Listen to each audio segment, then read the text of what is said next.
दोस्तों सारी खबर पाने के लिए चैनल को सब्सक्राइब करें और उसके बाद ऑल नोटिफिकेशन पर क्लिक जरूर करें।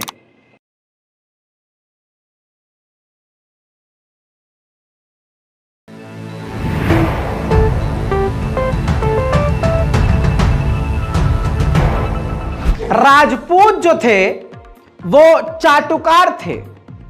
पृथ्वीराज चौहान जो थे उन्होंने मुगलों से लड़ाई नहीं लड़ी बल्कि हिंदू बेटी बेटियों को ही मारा। ऐसा मैं नहीं कह रहा हूं, नरसिंहा गंध सरस्वती ने एक गंध मचाई थी। इसके अलावा माननीय प्रधानमंत्री नरेंद्र मोदी जी को ही सीधा लपेट दिया। इस पुरानी वीडियो को मैं दोबारा चला के आपका समय बर्बाद नहीं करूंगा, क्योंकि नरसिंहा गंध सरस्वती ने फिर गंदगी मचाने के बाद हमेशा की तरह सावरकर गिरी दिखाते हुए राजपूत समाज के जब चंद लोग वहां पहुंच गए और सवाल किया तो तुरंत गिड़गिड़ाते हुए माफी मांग ली और सारी इनकी हवा और हैकड़ी निकल गई।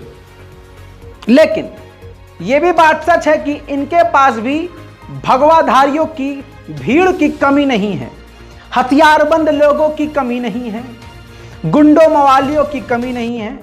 शायद इसीलिए नरसिंहा गंध सरस्वती तो चुप हो गया, लेकिन उनके साथी जो दूसरे हैं, जो हर वीडियो में हर लाइव प्रोग्राम में उनके साथ नजर आते हैं, उन्होंने ये बात कह डाली। राजपूत की पूरी नस्ल को ही खराब करार दे दिया। राजपूतों में अलग अलग तरह के कई तरह की जातियां उन्होंने नाम लेकर बताया है कि ये ऐसे थे या वैसे थे। दोस्त, YouTube चैनल पर इनका पूरा वीडियो मौजूद है, जो कि आपकी स्क्रीन पर एज अ प्रूफ लगा रहा हूं, क्योंकि ये फंसते हैं, हगते हैं, फिर कहते हैं कि एडिटेड है। आप खुद देखिए, टाइटल है मेरा अब्दुल है पापा, कहती है पापा की परी। इस टाइटल से ये लाइव आए थे। 1 घंटा 41 मिनट 18 सेकंड का ये लाइव प्रोग्राम है, जिसमें वो अलग अलग लोगों को, लड़कियों को, औरतों को, अपने चाहने वालों को, फैंस को ले रहे थे। इस वीडियो में 35 मिनट से लेकर 40 मिनट तक का जो बीच का सेशन है, 35 से 40, अगर आप ये सुनेंगे तो दिमाग की नसें फट जाएंगी अगर आप राजपूत समाज से होंगे। और जो इन बाबा ने राजपूत समाज के लिए कहा है, राजपूत समाज कैसे बर्दाश्त कर रहा है, मेरे अकल से ऊपर जा रही है बात।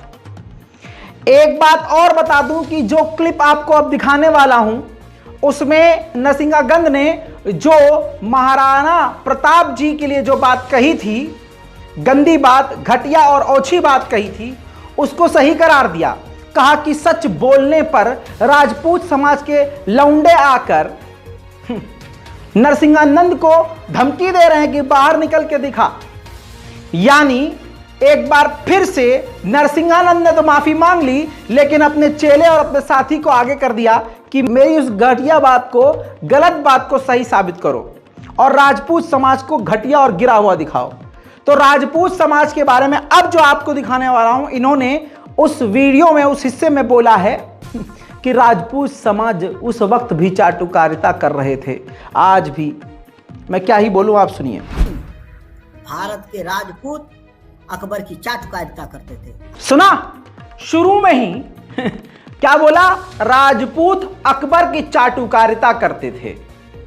भाई साहब, मेरा राजपूतों से कोई लेना देना नहीं है। सिर्फ राजपूत मेरा एक दोस्त है, उसने मुझे ये बात बताई और उसने जिस प्रकार की नाराजगी मुझे जताई, मुझे बड़ा बुरा लगा कि यार, मतलब अगर ये लोग, नरसिंहानंद की टीम और ये संघी लोग देख रहे हैं कि राजपूत समाज और मोदी जी मुसलमानों की गर्दन सीधा काटने का आदेश नहीं दे रहे हैं, तो ये इतना पगला गए हैं कि हिंदुओं को गालियां बक रहे हैं, अब राजपूत को लपेट रहे हैं और राजपूत को, पूरी नस्ल को ही गंदा साबित करने की कोशिश कर रहे हैं। तौबा। आज उनको लगता है मान सिंह के विपक्ष में कितने थे, कितने लोग महाराणा प्रताप के साथ खड़े थे। आज सब महाराणा प्रताप करते हैं। चाटुकारिता तो मान सिंह की हो रही थी। 37 राजा थे मेरी बहन, आप इतिहास पढ़ लो। महाराणा प्रताप के वंश में 37 राजा थे, चाचा ताऊ, बुआ, नाना नानी, उनके रिश्तेदार 37 राजा। उनकी बेटी भूखे मर गई हल्दी घाटी के युद्ध में मान सिंह गया था सेनापति बनके अकबर का। हाँ, इतिहास की बात में मत जाओ मेरी बहन।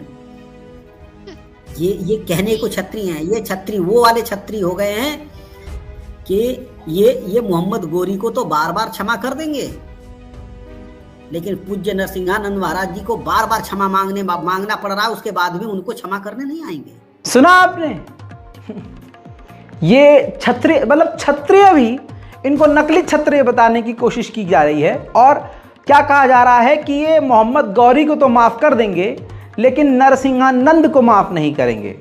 समझ रहे हैं? और यह बात बोलने के बाद आगे चलकर माफी किस बात की? वे एक तरफ तुम कह रहे हो कि माफ नहीं कर रहे हैं और दूसरी तरफ आगे ये कहेगा ये शख्स कि सच बोलना इतना बड़ा पाप है। मतलब नरसिंहानंद को माफ नहीं कर रहे हैं, ये इनके सीने में तकलीफ है, और दूसरी तरफ कह रहे हैं नरसिंहानंद ने सही बोला था राजपूतों के लिए। सुनिए भाई सुनिए, मेरे सामने कल मेरी बहन, मेरे सामने नाती पोते का समान का लड़का कह रहा है कि गेट के बाहर निकल करके दिखाओ तुमने पृथ्वीराज चौहान के बारे में कुछ कहा। सच बोलना इतना कड़वा लगता है, सच बोलना इतना कड़वा लगता है, इतना कड़वा लगता है सच बोलना। तो क्या जयचंद छत्री नहीं था जी? क्या मान सिंह छत्री नहीं था? उसके लिए इन लोगों के इनको शर्म नहीं आती है?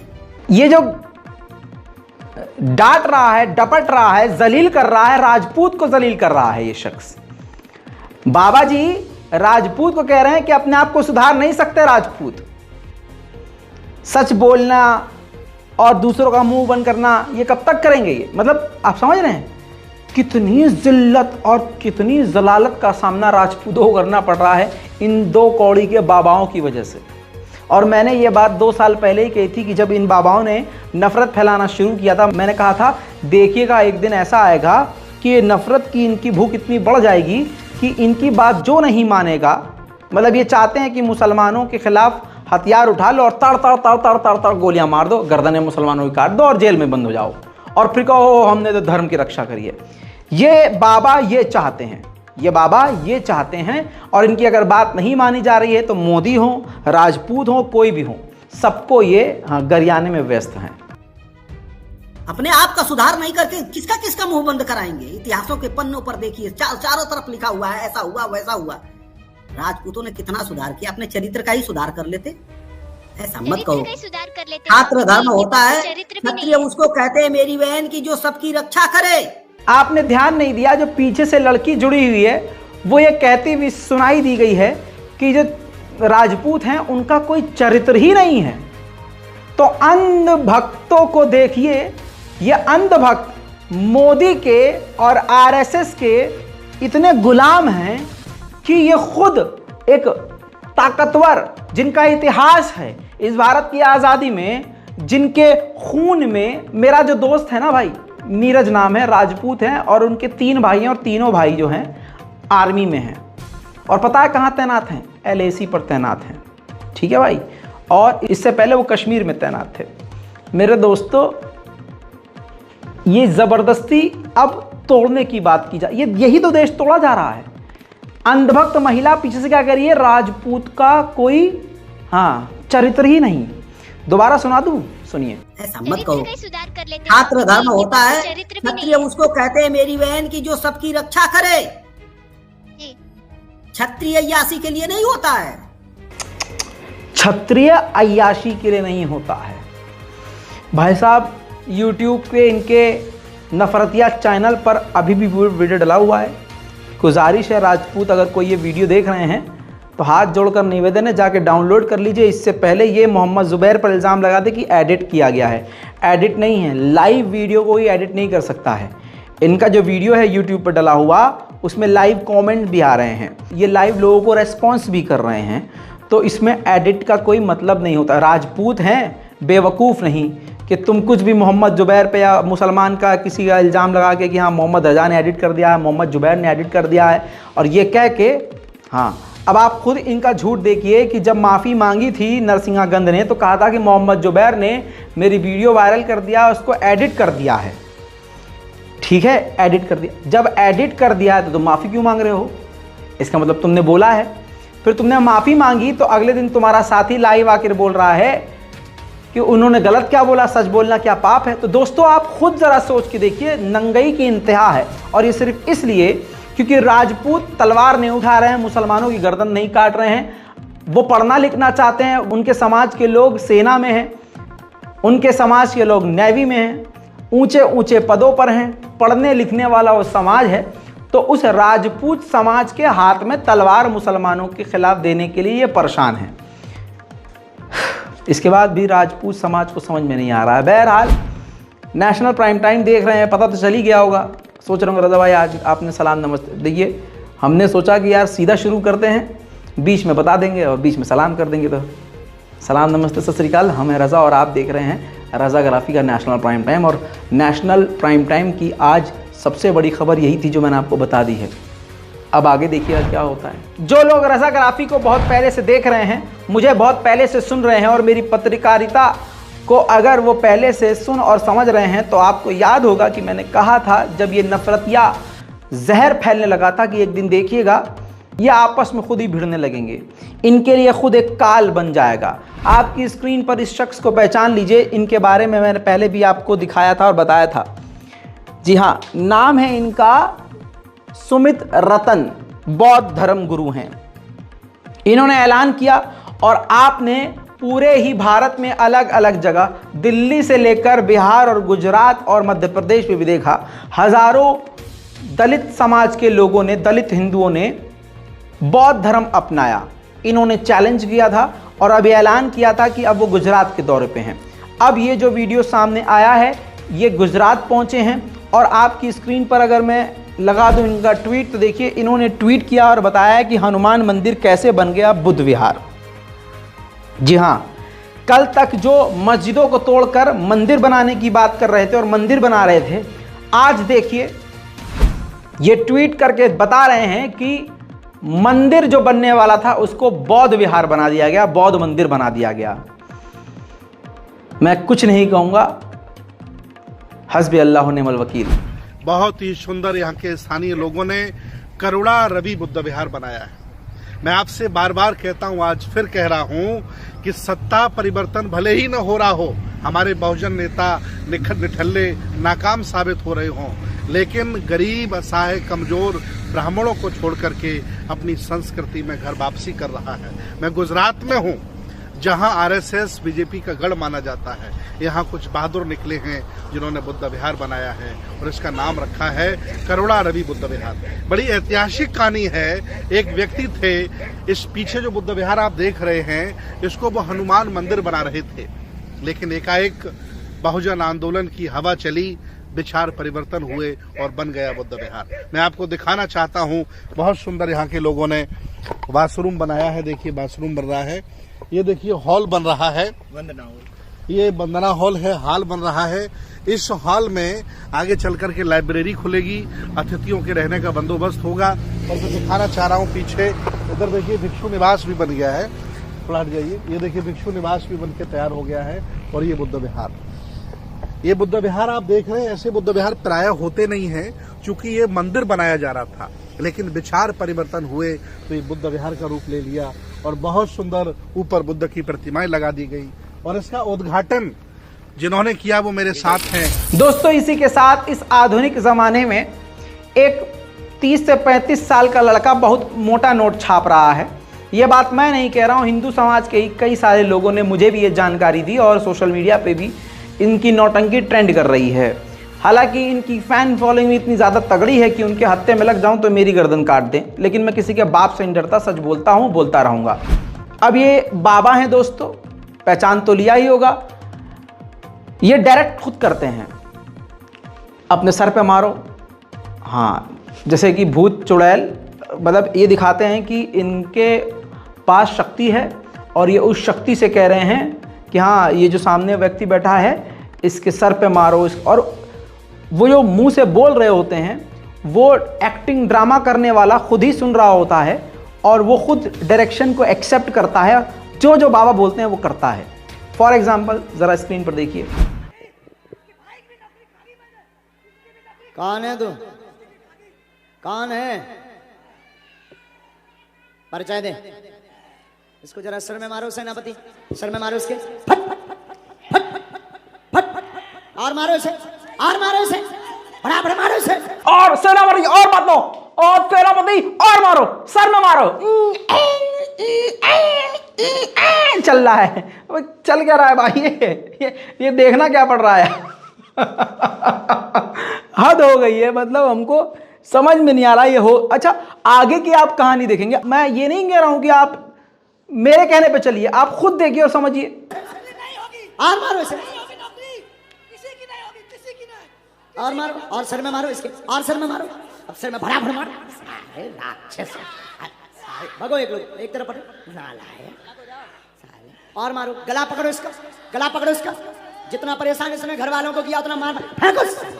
आहा, जैसे जैसे डायरेक्टर साहब डायरेक्ट कर रहे हैं और फेंको इसे, तो अपने आप को उठा के वो गिरा दे रहा है, और उसको देख के जो है जज साहब बोल रहे हैं कि अरे बहुत बढ़िया, इसको ऐसे करो, इसको, मतलब क्या।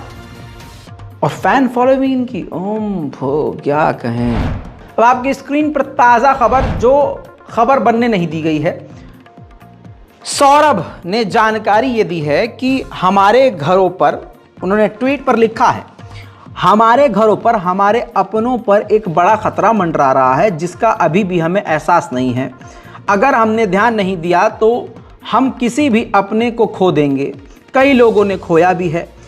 परसों ही सुना था कि मध्य प्रदेश की भिंड में भागेश्वर धाम में 25 से 30 साल का लड़का, जिसे बाबा कहा जाता है और जिसे सुनने के लिए लाखों लोग जमा होते हैं, ये वो शख्स है जिनकी उल्टी सीधी बातों के कई वीडियो वायरल हो चुके हैं, लेकिन फिर भी इन्हें सुनने देखने वालों की भीड़ कम नहीं हो रही।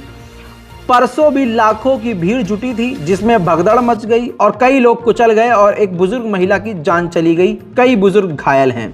लेकिन बाबा और पुलिस का कहना है कि भीड़ की भगदड़ में किसी की जान नहीं गई है, भीड़ ज़्यादा थी इसलिए दम घुटने की वजह से महिला की मौत हो गई है। दरअसल किसी को कोई फर्क नहीं पड़ेगा, ना इन बाबा को, ना पुलिस को, ना ही सरकार को, क्योंकि सबका फ़ायदा आपके भीड़ बनने में ही है। इनके लिए लाखों की भीड़ में एक मौत होना छोटी सी बात है, लेकिन हमारे लिए हमारा कोई एक पूरी दुनिया के बराबर है। ये सब इसलिए लिख रहा हूँ क्योंकि इस भीड़ में हमारे घर की भी एक बुजुर्ग महिला थी जिनकी किस्मत अच्छी थी और बच गई।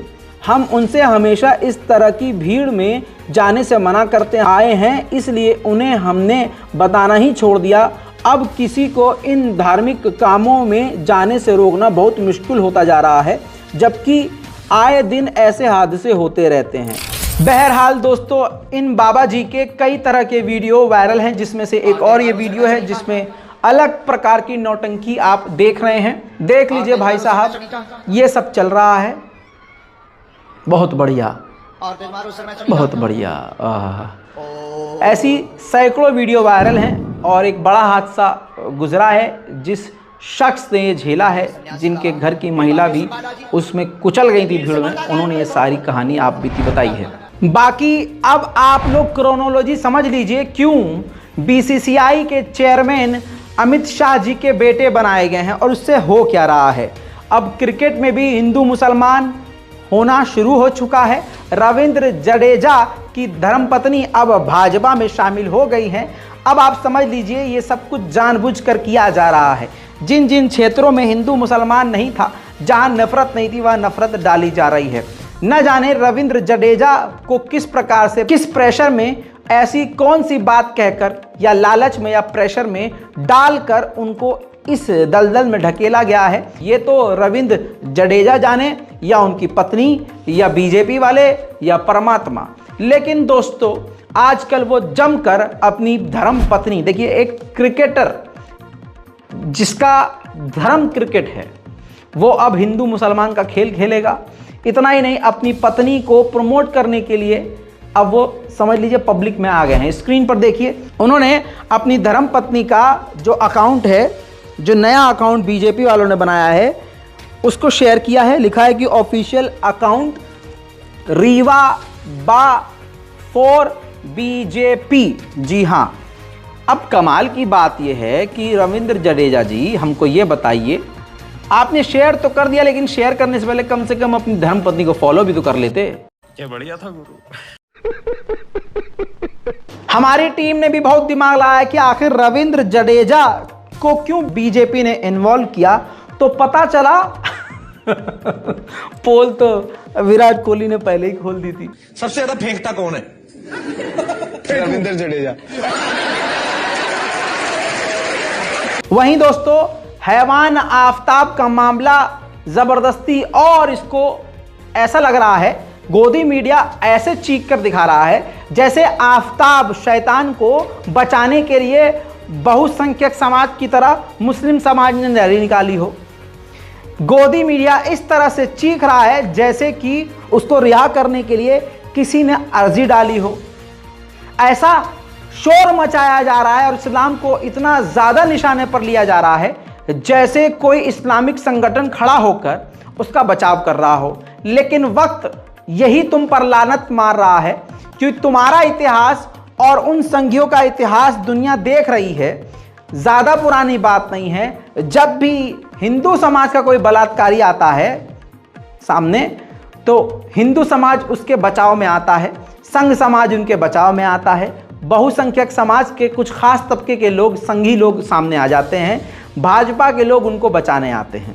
ये सब देख रहे हैं, लेकिन इस शैतान को कोई नहीं बचा रहा है। लेकिन इसके बावजूद इस प्रकार की हाइप बनाई जा रही है जैसे कि ओहो जैसे कल छूट जाएगा, जबकि ये कभी छूटेगा नहीं। खैर, इसी चीज़ को निशाने पर लेते हुए एक पत्रकार हैं, गोदी मीडिया की जानी मानी पत्रकार, जानी मानी तो शायद मैंने गलत कह दिया, आप जानते भी ना हो, लेकिन हाँ चैनल काफ़ी बड़ा है, नाम है इनका मीनाक्षी जोशी और इंडिया टीवी पर हैं ये।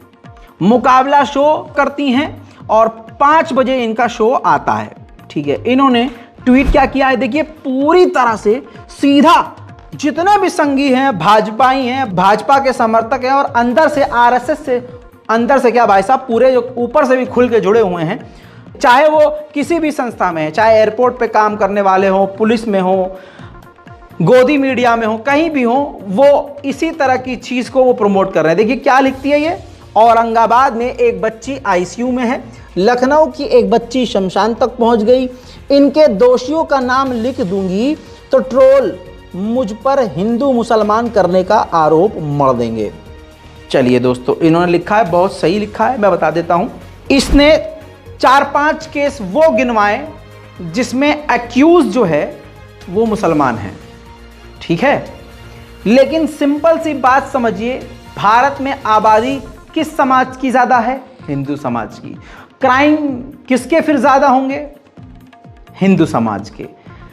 मुसलमानों के ऑटोमेटिकली कम होंगे, लेकिन शोर मचाया जाएगा मुसलमानों को लेकर। समझ रहे हैं आप? बहुत कम वक्त में और बहुत ही सिंपल भाषा में बहुत बड़ी बात बता रहा हूं आपको। लेकिन दोस्तों हो क्या रहा है? मुसलमानों को निशाना बनाया जा रहा है। कमी कहां है मुसलमानों में? मुसलमान जाहिल है। हमारे जो लड़के लड़कियां हैं मुसलमान समुदाय के, उनको खबरों में इंटरेस्ट नहीं है। जब वो खबर बन जाएंगे तब उनके माता पिता सर पीटेंगे, क्या है हमारी बच्ची, है हमारा बेटा। समझ रहे हैं? आज के मुस्लिम नौजवानों को पढ़ाई लिखाई में इंटरेस्ट नहीं है, लड़कों को बॉडी बनाने में इंटरेस्ट है कि बॉडी बनाओ लड़कियां पट जाएंगी। समझ रहे हैं? दिमाग में उनके सोते उठते लड़कियां हैं, मोहब्बत है, प्यार है, आशिकी है, और ये पूरे समाज का यही हाल है। लेकिन मैं दूसरों की बात क्यों करूं, मैं तो अपने समाज की बात करूंगा, मेरा अधिकार तो उन पर ज़्यादा बनता है। मैं अपने घर से शुरू करूंगा, आपके घर से क्यों बोलूं भाई। तो मुसलमान लोग बोलते नहीं हैं, मुस्लिम युवा और युवतियां सोशल मीडिया पर एक्टिव नहीं हैं। अगर एक्टिव हैं तो वो दूसरे मकसद से हैं, वो बोलते नहीं हैं। जिस प्रकार से संघी समाज और बहुसंख्यक समाज लगातार सिर्फ मुसलमानों को ही हाईलाइट करता है, मुसलमान समुदाय की तरफ से अगर कोई गुनाहगार होता है तो उसको जिस प्रकार से हाइप किया जाता है, एक हाइप क्रिएट की जाती है और हवा बनाई जाती है, मुसलमान ऐसे नहीं करते। अगर मुसलमान 50% सोशल मीडिया पर आकर इसी तरह से उनको जवाब देना शुरू कर दें तो इनको रास्ता हाथ नहीं आएगा। बहरहाल, अब इन्हीं महिला से जिन्होंने ये कहा है, मीनाक्षी जोशी ने, कि मुझे ट्रोल कर देंगे अगर मैं इनका नाम लिख दूं तो अच्छा, तो तुम्हारे पेट में दर्द हो रहा था या तुम्हारे अब्बा के पेट में दर्द हो रहा था कि आपने उत्तराखंड की किरण नेगी के बलात्कारियों को रिहा करने पर कुछ नहीं बोला। उत्तराखंड की अंकिता की हत्या पर तुमने सांस नहीं ली। बिल्किस बानो के आरोपियों के रिहा होने पर उनको मालाएं पहनाकर स्वागत करने पर तुम्हारी औकात और तुम्हारी 7 नस्लों की औकात आगे होगी भी नहीं कि तुम उन पर बोल सको। क्यों? क्योंकि तुम्हें तनख्वाह तुम्हारे एजेंसी से, तुम्हारे दफ्तर से नहीं, संघ के और बीजेपी के हेडक्वार्टर से आती है। सच्चाई तो ये है। भैया जी आप तो। वहीं दोस्तों कल जो है तेल लगाकर इनको ठीक किया था हमने, जो सोशल मीडिया पर ट्रोल कर रहे हैं। 35 टुकड़े किए थे हैवान ने, तो हिंदू समाज के एक व्यक्ति ने 72 टुकड़े किए थे, मैंने कल बताया। फिर इन्होंने अभी भी इस्लाम को, मुसलमानों को ट्रोल करना नहीं छोड़ा, तो इनका बाप फिर से सामने आ गया है इनको जलील और इनको आईना दिखाने के लिए। गलत जगह अटकते हो भाई तुम। दूसरों को कहने से पहले अपनी औकात में झांक लिया करो, अपनी चड्डी में झांका करो। दोस्तों 2013 का मामला है। आप इस वीडियो को कहीं भी शेयर कर सकते हैं, हमारी टीम आपको कॉपीराइट नहीं देगी। फेसबुक, व्हाट्सएप, ट्विटर कहीं भी डालिए, कोई कॉपीराइट नहीं है। वीडियो के हमारे छोटे छोटे पार्ट को, जो मैं अलग अलग केस बता रहा हूं, इसको क्रॉप करके, ट्रिम करके आप कहीं भी शेयर करें, कम से कम सच तो लोगों को पता चले।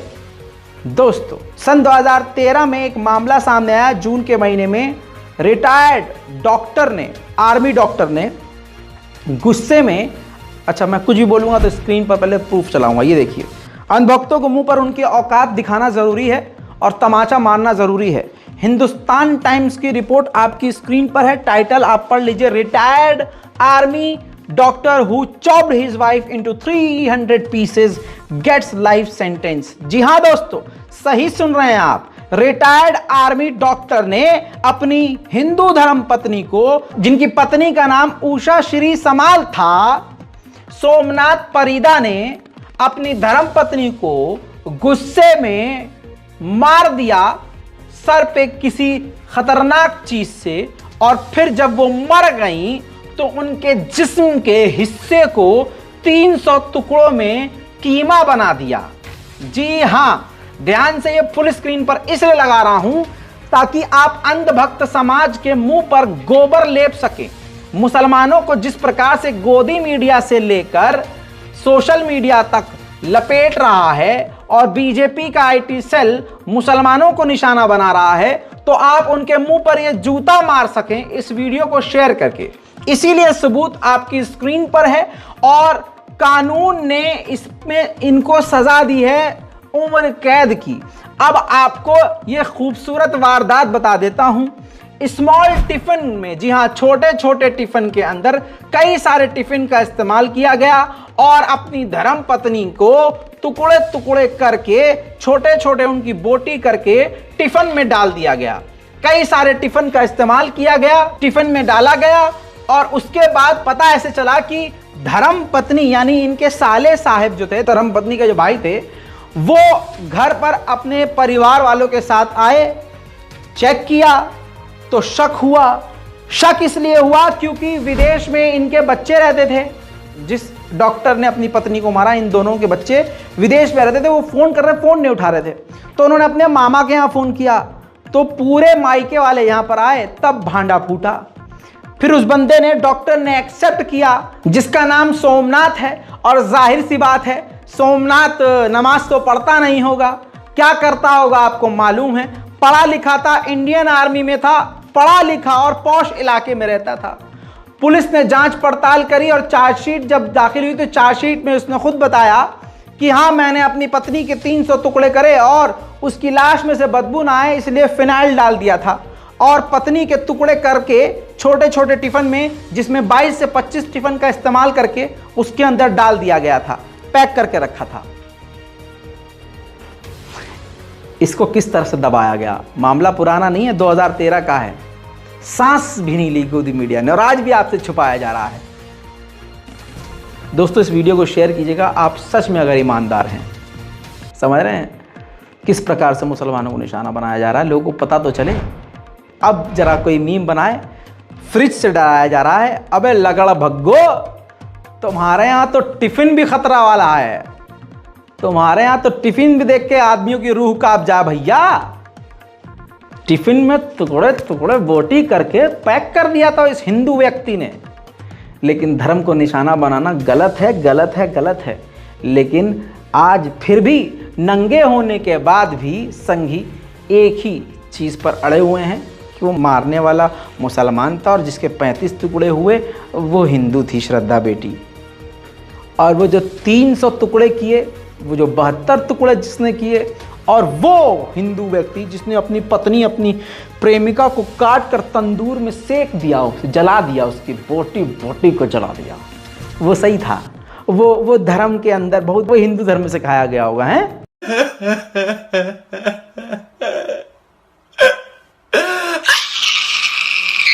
चलिए थोड़ा अब आगे बढ़ते हैं।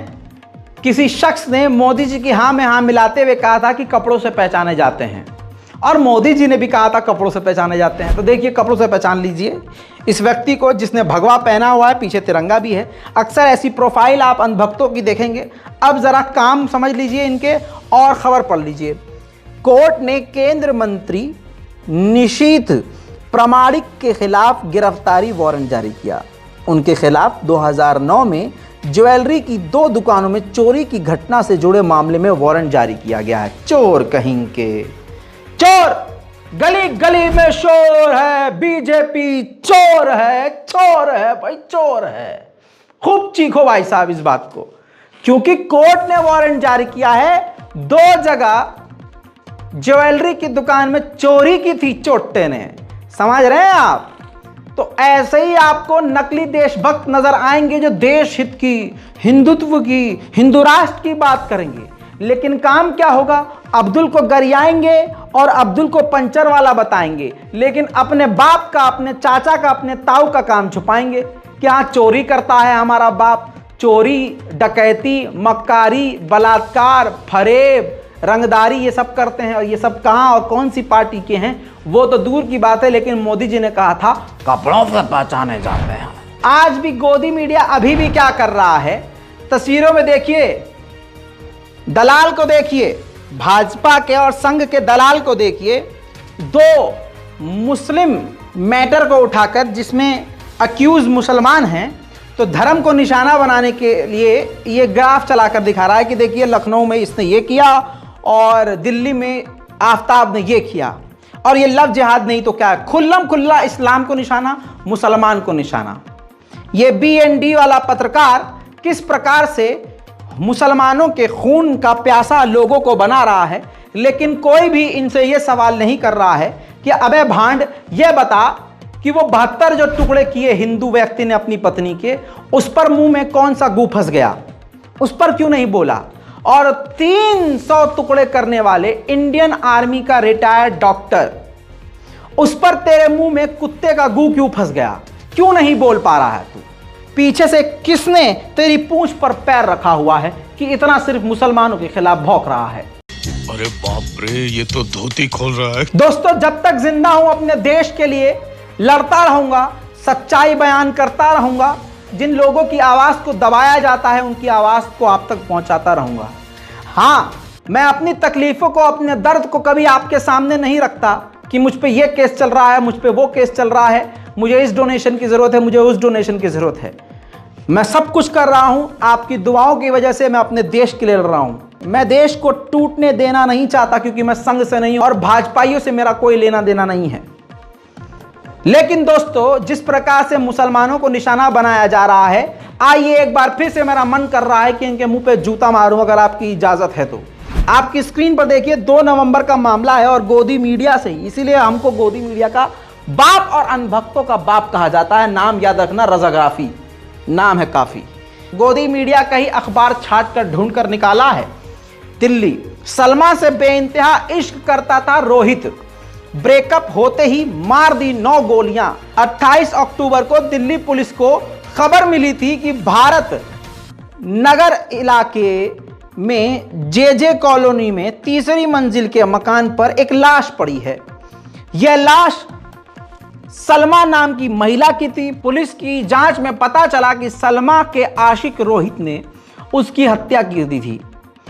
प्रेमी ने 1-2 नहीं बल्कि 9 गोलियां प्रेमिका के जिस्म में उतार दी।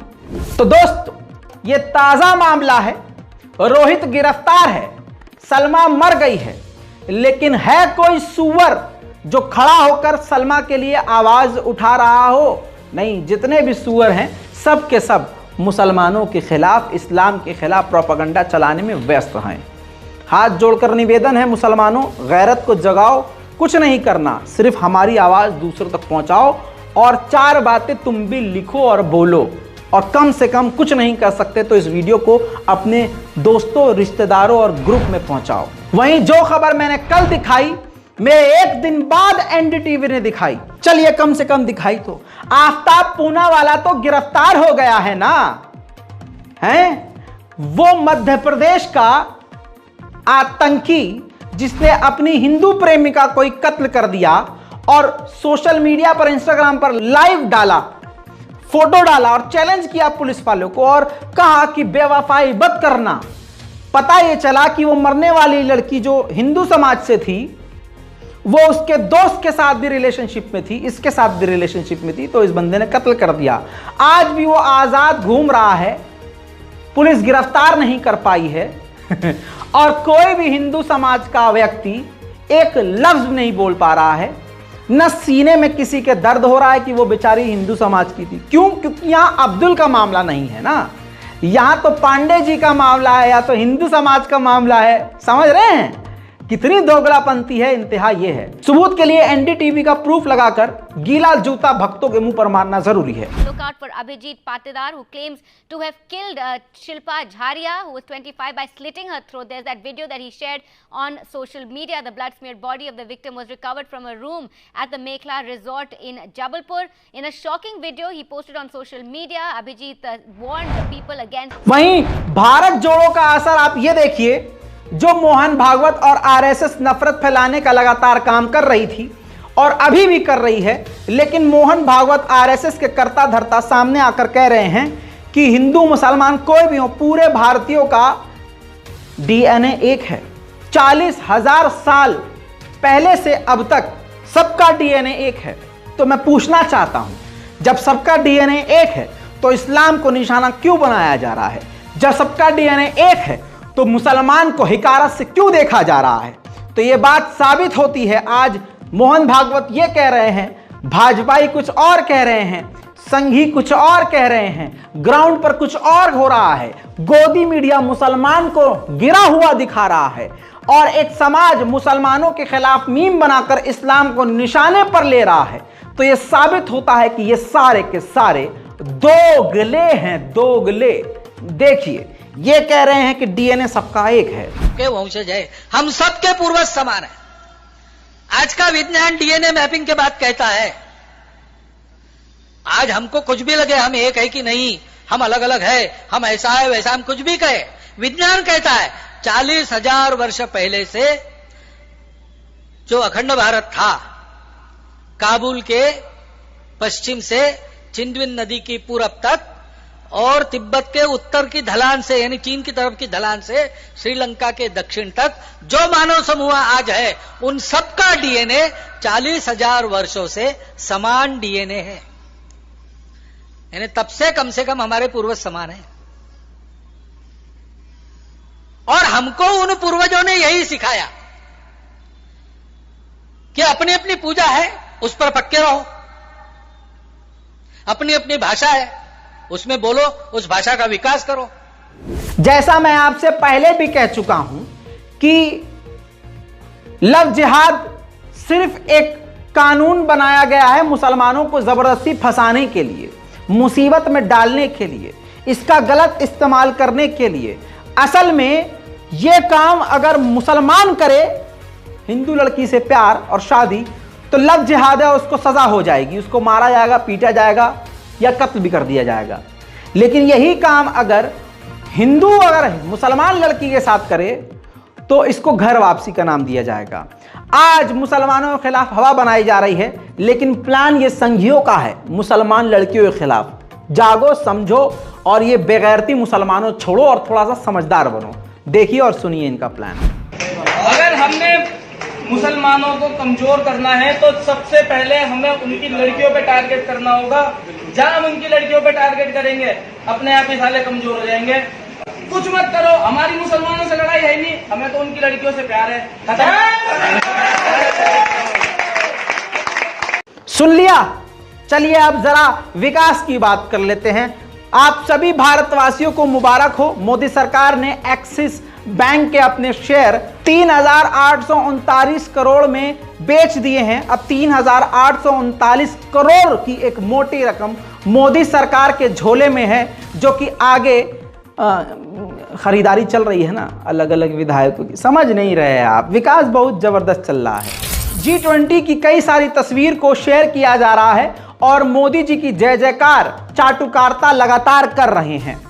लेकिन दोस्तों, उसी G20 की जो वीडियो जिसमें चीन के शी जिनपिंग से मोदी जी हाथ मिला रहे हैं, उसको क्रॉप और ट्रिम करके जो चलाया गया है, उसकी हमने पड़ताल करी तो समझ में आया कि शी जिनपिंग जब आए तो उल्टा मोदी जी ने अपनी कुर्सी छोड़ी और उनके पास चलकर खुद गए और उनसे खुद हाथ मिलाया।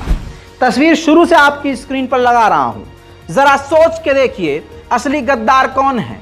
जिस देश ने मेरे देश की सरहद को पार किया हो, जिस देश ने मेरे देश की जमीन पर कब्जा किया हो, जिस देश ने गलवान वैली में मेरे देश के 20 जवानों की जान ली हो, और उसी मोदी ने, जिस मोदी ने यह कहा था कि हम चीन को लाल आंख दिखाएंगे और एक के बदले 100 सर लाएंगे, मोदी जी उसके लिए कुर्सी से खुद खड़े हुए, टहलते हुए खुद उनके पास गए और उनसे हाथ मिलाया, बड़े गर्म जोशी से उनसे बात करी। और गोदी मीडिया इसमें से अपने मतलब का सीन ट्रिम और क्रॉप करके सोशल मीडिया पर ट्रेंड करवा रहा है।